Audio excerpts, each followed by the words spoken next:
So my name is Mickaël, and I come from Sweden, where I do my PhD thesis. So today I'm going to talk about drum transcription.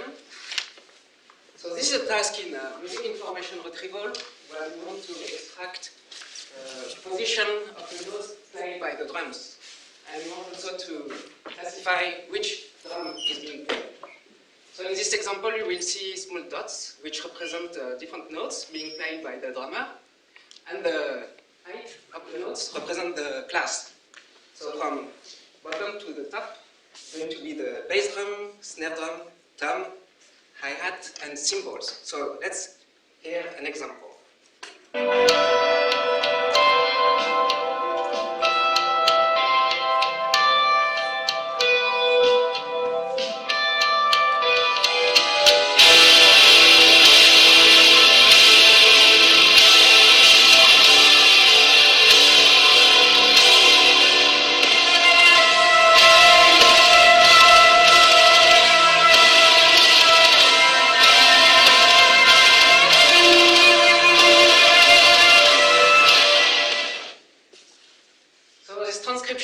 Has been created automatically with our model, and you can play with the model at this link.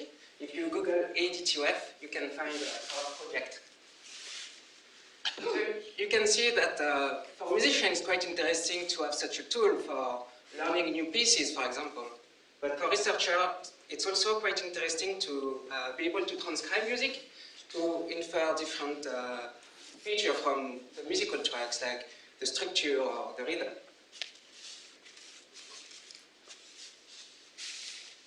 So this is an overview of how we produce this transcription. So we start from just an audio track. In the example before, there was a video, but this is not used by the model. And this audio track is polyphonic. So it means that it has more than just a drum playing. There are also guitar, bass, or anything that you would like to have. Then this audio file is transformed into a spectrogram, which is fed to a deep learning model. And this model is going to perform classification at each time step. And it produces a probability or an activation function which represents the probability of each instrument being played at this time step. And then we can take this probability, identify the high values, and we can have the transcription at the end.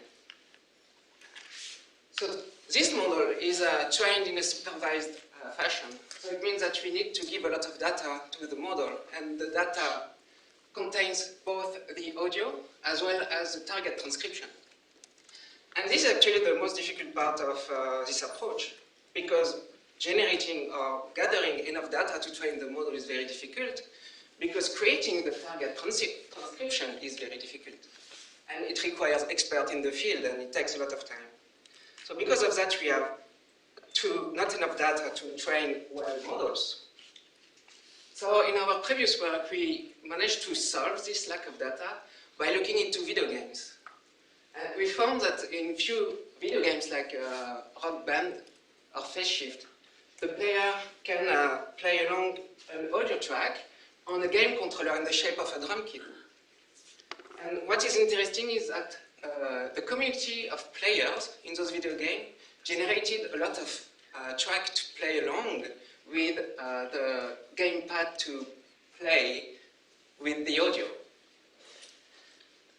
So we managed to leverage this data to train a model. And the main result we have in our previous work is that when we use the video game data, which we named ADTUF, we managed to have a better model compared to the previous state of the art, which is trained on ENST, which is another data set, as well as more other data sets.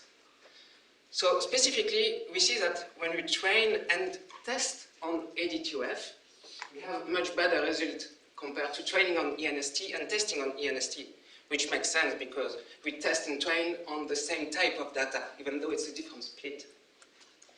But when we train on ADTUF and test on ENST, we still achieve better results than the state of the art, which has been trained on ENST. So we see that with our method, we managed to generalize to other data sets, which is what is interesting.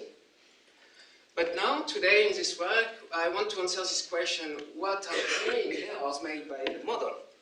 why don't we achieve a result of 1 here, which would be a perfect transcription? So to answer this question, we used 3 different tools, or 3 different techniques. The first one was to look at the instrument-specific results. So here in this chart, we see the 0.85 score from before, which is the average score across all the instruments that the model has to transcribe.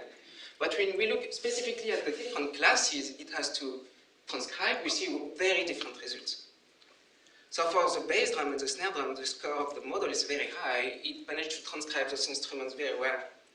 But for TT class, which stands for toms, which is a much rarer instrument, the score drops. But you have a nice intuition why it happens. It's because this class is very not often played by the drummers. And actually in the training data, we only have 500,000 offsets compared to the bass drum, which has 3.5 million onsets for the training. So this explains why the class TT is not as well estimated. But also, we see that the 2 last classes, HH and CI, which are for the cymbal instruments, are not as reliably transcribed either. But they are quite often played in the training data. So we don't know why that's the case. So what we wanted to do is do a qualitative thing to just hear some example and catch what would happen for the model. And what we see is that the class instruments tend to be played in alternance between loud notes, which are accentuated, and quiet notes, which are ghost notes. So in this example, I want you to look at the right hand of the drummer, so this one, and you will hear that every second note the drummer plays are actually quite difficult to hear. And the music will be slowed down at some point, so you will be able to see quite clearly, I hope.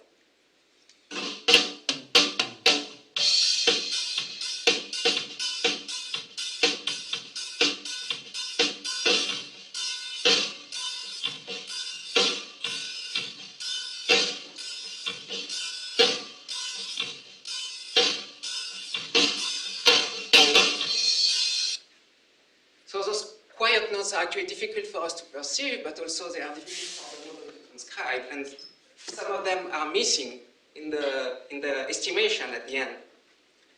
And another issue we saw is that there is a confusion between the 2 types of symbols, H, H, and CI, so the hi-hat symbol and the other. They sound similar, so we think the model is confusing them because of their similar timbre. So now that we have a qualitative idea of what is happening, we wanted to see some numbers. So for that, we use the pseudo-confusion matrix. So in this matrix, we plot the ground truth on the lines, and then we plot also the estimation from the model on the columns. So for example, in this line, we have CI, which has been annotated in the track, and for 54% of the cases where CI has been annotated, CI has been estimated by the model. So we are happy about those cases. But the results that are outside of the diagonals are cases where the model made a mistake. So in this case, CI has been annotated, but for 34% of those, nothing has been estimated by the model. So because we are using, or because the task is multi-label classification, there are between 0 to 5 or 3 in this case, classes in the ground truth at the same time, because different notes can be played at the same time. And in this matrix, we saw 3 types of error. The first one is that indeed CI, CY, and HH are missing, so 34% of the time and 32% for HH, which corresponds to the ghost notes I was talking before, or at least we assume that it's because of those ghost notes. We also see that SD, which is a snare drum, is missing a lot of the time, 25%. And we notice that SD, the snare drum, also contains a lot of ghost notes. So it's very possible that it's what's causing the model to miss those notes. But we also see that sometimes those classes are annotated even though, or estimated by the model, even though they are not part of the ground truth. But they don't represent actually a big chunk of the occurrences, but we see high numbers here because the rows are normalized. A different type of mistakes we can notice is that there are onsets missing when bass drum is present. So in those 4 cases, bass drum is present with another class, but only bass drum is being estimated by the model. And we assume that it's due to the masking effect of bass drum. The note is going to overlap a lot of the frequencies, which are going to hide the other instruments. And finally, the last type of mistake we see is that there is this confusion between H, H, and CI. So for example here, 6% of the case that BD and CY are being annotated, BD and HH are being estimated. So there is this confusion between CY and HH. So now I would like to talk about the last tool or technique we use to identify the mistakes by the model. And in this case is the accuracy of the test data we use to analyze the performance of the model. So we know that the data we use has been annotated by different persons, different annotators. And because different persons have different level of expertise, we can assume, or we can assume that sometimes they will disagree with each other. And this is what is happening here, where we look at one track which has been annotated by 2 different people, annotator 1 and annotator 2. And we see that they are disagreeing on very specific cases. The first one is that one annotator used HH in green, whereas the other used CY in purple. So this is this confusion between CY and HH we noticed before from the model, which here is done by the annotators. And also we see that the annotator 2 used a different subdivision of the notes between annotator 1, where the notes are twice as fast here. So this is, we assume, due to ghost notes, which are not being caught by annotator 1. When we look on all the tracks which are duplicated in our dataset, which represent 34 of them, which is 4.5 hours, so quite nice, but only 2% of the training data, we can plot the agreement between the annotators. So 1 will be a total agreement and 0 will be a total disagreement for all the different classes as well as on average. And this gives us an idea of the human level accuracy. Because when they disagree, it means that one of them made a mistake at least. Maybe both of them made a mistake. So we can estimate what is the human level accuracy there. But also when we use this data set to analyze the performance of the model, we can have an upper limit for the performance of the model. Because when we evaluate a model on this data, and even though the model might be correct, we will identify mistakes when the annotators or the ground truth is not correct. And we see that more or less the performance of the model follows the agreement between the annotators, so we are not very far with the model to this human level accuracy. So to finish, I would like to summarize what we looked into. So we used 3 different tools to analyze the performance of our model.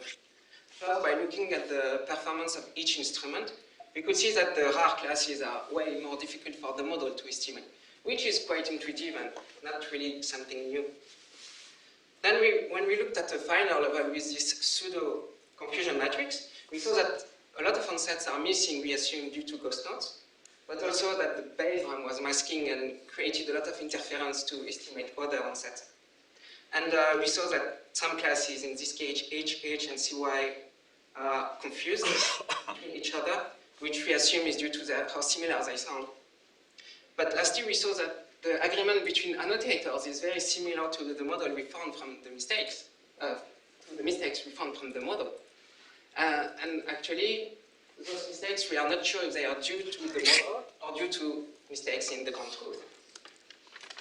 So what we conclude from that is that maybe to improve the model we have further, we could try to balance this data set by adding more occurrences of those rare classes. However, this might not be possible because in this case, the audio is already recorded, so we cannot change it. But maybe we could correct the annotations. Well, this would be very difficult because there is a lot of audio and it will be a very large task to correct them. Moreover, we are not sure that if we manage to correct the mistakes in the annotation, it will actually impact the model which is trained on this dataset, corrected dataset, simply because training is usually robust to errors in the training data.